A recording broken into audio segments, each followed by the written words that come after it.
Hi, I'm Justin Paperny coming to you today from downtown Los Angeles, specifically 350 West 1st Street. A very good friend and client is getting sentenced, and I'm here for the day to support him. I'm hopeful that his efforts over the last couple of years will convince the judge to not sentence him to 13 years in federal prison, which the government is asking for today. So I'm anxious to ensure that our client gets the best outcome. I know he's done the work. I know he's invested the time, and I'm hopeful that he does not receive 13 years and, of course, also get remanded at his sentencing here in a little bit, which I also believe is something the government is asking for.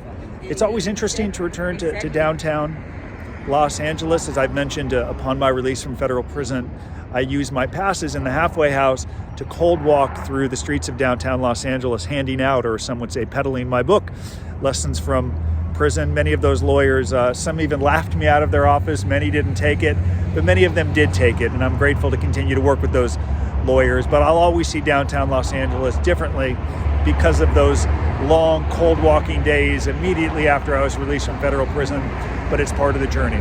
Okay, I'm going to head into the courthouse to support our client, and I'm going to report back immediately following the sentencing, whether it's 13 years, 20 years, 5 years, or 8 years, and share some lessons that will help all of you traversing this process.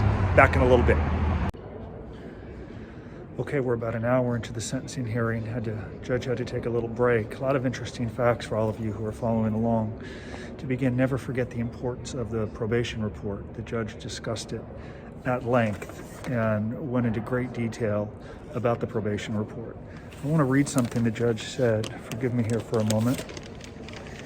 Talking about the guideline sentence. She used the exact quote, and this is for all defendants who are told by their lawyer that the guidelines are the guidelines. This is as good as you're going to get. I'm going to film a separate video about a client who chose not to hire a lawyer because the lawyer essentially said, the guidelines are the guidelines. What else would you like me to do? And the message was then, great, why am I going to give you $100,000 to get a guideline sentence?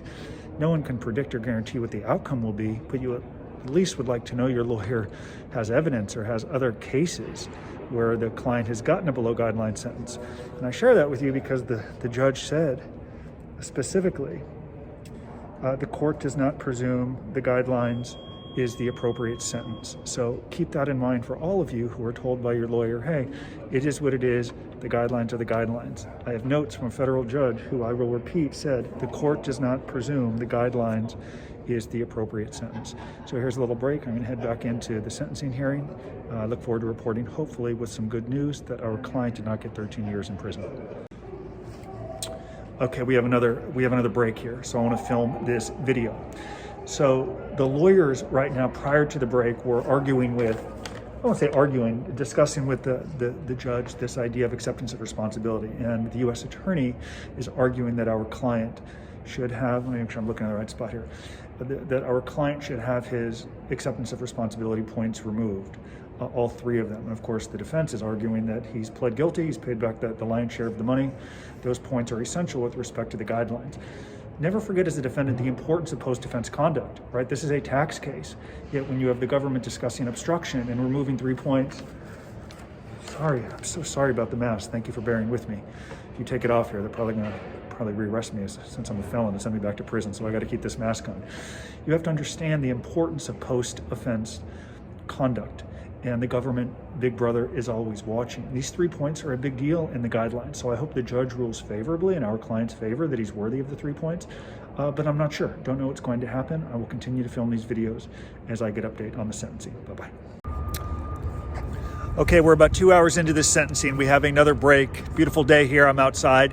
A little update with this break. I had a conversation with my client and his lawyers to reiterate what happens after sentencing. If our client is sentenced to 10 years or less, he will most likely, or they should ask for a prison that may offer an early release program. Unfortunately, in California, there are no camps that have the early release program, so he would have to leave the state. As a reminder to all of you, after you're sentenced, your lawyer should immediately ask for the specific prison, any program recommendations, and a surrender date of your choosing. Yes, I know there are only recommendations your lawyer may tell you, though I think data from the Bureau of Prisons said more than 73% of judicial recommendations were followed. If it's more than 10 years in prison, since our client is here in California, Southern California, The lawyer will specifically ask for terminal island, which also has the program. Of course, terminal island is a low. If you're sentenced to more than 10 years, you're going to go to a low. A lot of our clients actually prefer the low to a camp. That should be a separate video I'll film with my business partner, Michael Santos, who of course did 26 years in high, medium, lows, and camps. But that's the latest update from this very long and very unusual sentencing hearing with all of these breaks. Ask for the right prison. I reminded the lawyers. There's also a chance, I should note, if there are more breaks, the lawyers are contemplating having me speak, which is something I've done at many sentencing hearings on behalf of clients over the years. In this case, our client has written a manuscript, and he's distributed this manuscript to prisons and jails throughout the country, and it's impacted more than 100,000 people. So I told the lawyers I'm ready, able, and willing to speak if they think it's appropriate and the judge would find value in my remarks. I'm happy to share those details. Not sure yet, but that just came up, and I'm going to continue to wait. I'll report back when I have more information. Bye-bye. Okay, after about an hour break, I've been told we're going to go back in the next 5 or 10 minutes. Had a good conversation with our client who, frankly, regardless of what the number, whatever he gets today, he feels better because he's going to have clarity. Like many of you waiting, going through this process, it's like you've been in prison this whole time. I want to comment on something. I had some clients text me. I've mentioned to them that I'm filming this video, and they said, if your client gets 13 to 15 years, you're not going to post this. And my response is, of course I'm going to post it. If our team is authentic and we're going to post outcomes of clients who are expecting 5 years and get 6 months or 37 months and get probation, if we produce phenomenal case studies, we also have to share case studies if the outcome doesn't go exactly as we would like. As our team begins to work with families, we're not clairvoyant. We can't guarantee exactly what's going to happen. I can tell you, regardless of what happens with our client, he did all he could to prepare to convey why he's worthy of, to convey why he's worthy of leniency. As I mentioned in the prior video, he's created a manuscript that's impacted more than 100,000 people that I hope impresses the judge, but if not, it could help him in prison, or when he's done with probation, he's given back and he's living productively during this time. So I want to be clear, whether our client gets 8 years, 13 years, 15 years, gets remanded or not, I'm going to post this video because we can learn from both the good and bad through sentencing. But whatever the number is, at least he has clarity. I'm heading back soon. Okay, we went back in for 30 minutes and now there's another break. Apparently, because this is such a huge international case, there are some security issues. And if you don't have a security clearance, which I do not have, I should though, which I don't have, everyone has to leave the courtroom while these issues are discussed, and then we go back in and we come back out. So that's where we are right now. As I reflect on this 3-hour sentencing process thus far, it's hard for me not to reflect back my own case, and even though it's been 12 years, and how hard it is to go through this process. And who I empathize with most today are my client's family and the children, and they're here to support him. And it's just it's a somber day, regardless of what the number is and regardless of how prepared he is. So I find myself maybe selfishly reflecting on my experience getting sentenced in downtown so long ago, and of course thinking how difficult this day is for our client. So spending as much time as I can with them, while also giving them a little room to prepare and just sort of decompress and take all this in as a family. I hope the next time I report back will be with the final number after our sentencing. As of now, we're about 3 hours in. Just want to give this update. Okay, just left the courthouse. Our client has been sentenced.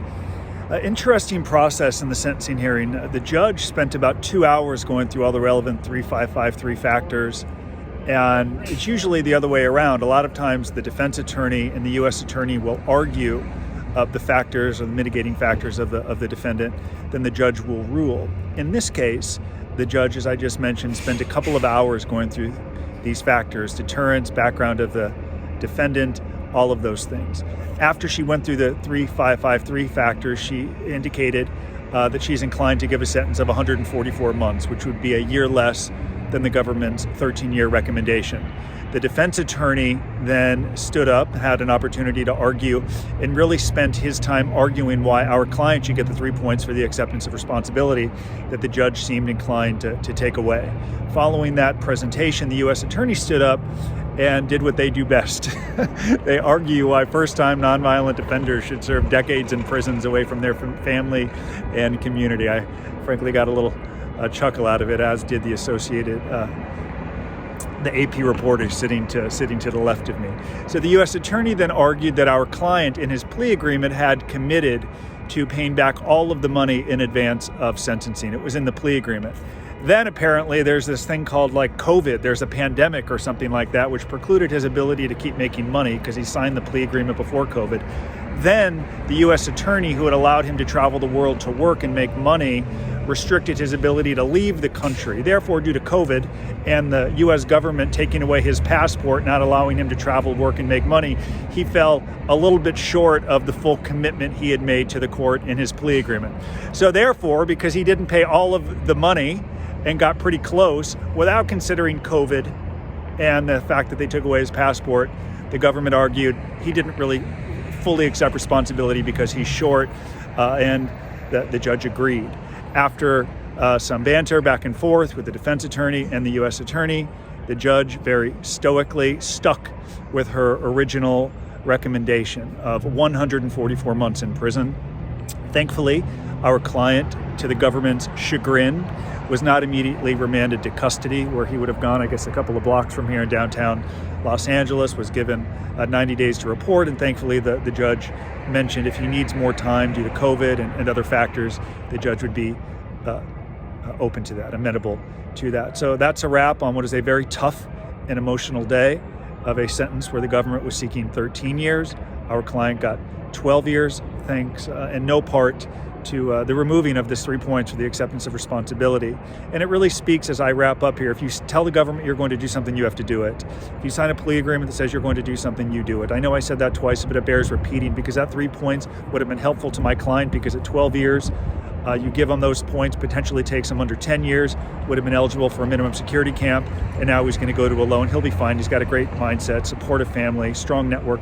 Lastly, if you were wondering, the judge did not allow me or any of his friends or family in the courtroom to speak. She said, I'm only going to allow counsel to speak. So this little thing I wrote is a no-go. And I guess the last thing I'll mention in justifying the 12-year sentence was the judge spoke how this conduct was not aberrational. Unfortunately, she said it went on for a sustained period of time. In fact, she said, this is not like someone who grabbed cash from a Brinks truck.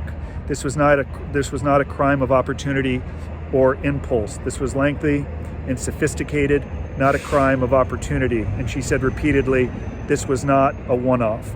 So the period that this conduct went on was very impactful to the judge. And of course, she spoke at length about general deterrence. She mentioned, I don't think I'll ever see this defendant in this courtroom again, but I am going to impose a lengthy prison term due to the general deterrence factor. But the length of the crime was a huge motivating factor here. And in your case, as you're going through your own journey, assess the conduct. Was it a crime of opportunity? Did you seize, or was it impulsive, or did it go over for a long period of time? Thank you very much for watching this video. It's been a very emotional and long day. I hope you found value in it. Now I'm going to go spend some time with our client and begin to prepare for the next part of the journey, mastering and thriving in federal prison and continuing to prove worthy of the love and support he gets from his friends and family. Thank you so much. Bye-bye.